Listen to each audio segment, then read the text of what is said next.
Industrial সামিটের নামে 635 কোটি টাকা নাকি কোন একটা সংস্থাকে দেওয়া হয়েছিল। তদন্ত হচ্ছে। এরকম যদি সমস্ত কিছু তদন্ত হয় তাহলে একে সারা জীবনের প্রায় বড় বড় গাছ। অভিযোগ, এই সরকারি জমি চরিত্র বদলে প্লট করে লাখ লাখ টাকায় বিক্রি করা হচ্ছে। জমির চারপাশে উঠে গেছে পাঁচিল।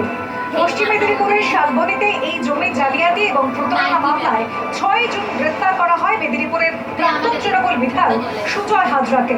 পুলিশ সূত্র দাবি, যাকে জেরা করে উঠে এসেছে অভিষেক বন্দ্যোপাধ্যায়ের আত্মসহায়ক সুমিত রায়ের নাম। বিভিন্ন তথ্য থেকে জানা যায়, সুজয় হাজরা এবং সুমিত রায়ের মধ্যে কোটি টাকার উপর আর্থিক লেনদেন হয়েছে।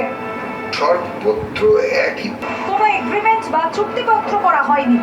জমি বানিয়ে এটাকে প্লট ভাগ করে ভোটারদেরকে মিটে দেয়। এই বিষয়ে সুজয় হাজরা কেন, সুজয় হাজরার মতো বড় বড় নেতা আছে যারা এখানে জমি আছে। স্থানীয় বাসিন্দাদের দাবি, 14 নম্বর জাতীয় সড়কের ধারে এই সরকারি জমিতে বন দপ্তরের সহায়তায় তারা চাষাবাদ করতেন। টিএমসি পার্টির নেতারা বেশি দখল দিচ্ছে এবং দিয়েছে। এই যে আমাদের এই পাঁচিটা 250-300 লোক যে ভাড়া করে এনে পুলিশ দিয়ে আসে, আমরা জোর করে দখল করি। প্রায় 300 একর সরকারি জমি জালিয়াতি করে বিক্রি করা হচ্ছিল। প্রথমে সরকারি জমিকে রায়ত জমি করা, তারপর সেই জমি বিক্রি। জমি জালিয়াতি কাণ্ডে সুজয় হাজরাকে গত রবিবার 8 দিনের পুলিশ